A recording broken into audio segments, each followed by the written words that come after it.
бір видеода максимум нәтиже шығаруға тырыстым, бірақ ол нәтиже бермеді. Яғни мен YouTube Shorts және TikTok және Instagramда Reels салып отырдым. Бәріне бір видеоны 3 платформаға бірдей салып отырдым, бірақ үшеуінде де 3 түрлі нәтиже болды.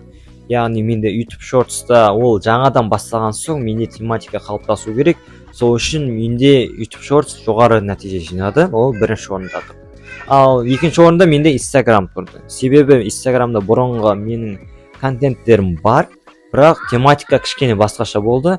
Сондықтан орташа қаралым жинады. Ал менде TikTok ол жаңадан басталды, бірақ мен TikToктан хабарым болмады, білімім жоқ.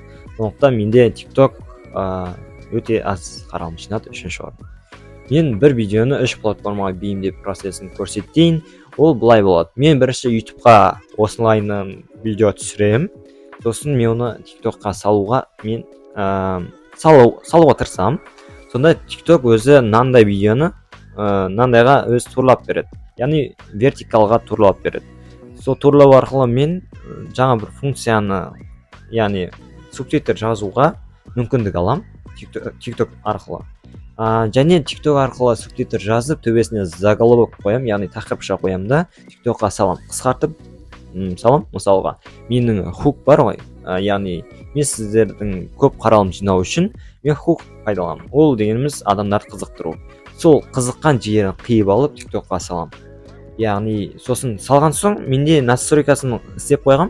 TikTokқа салған видео менің галереяма түседі. Сол галерея түскен видеоны мен Instagramға салам.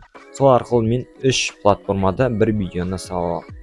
Яғни ұзақ видео, сосын TikTokқа салам, оны сосын Instagramға салам.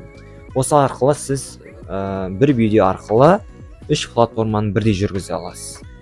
Және сол галереяма түскен видеоны мен YouTube Shorts'қа тағы да салам.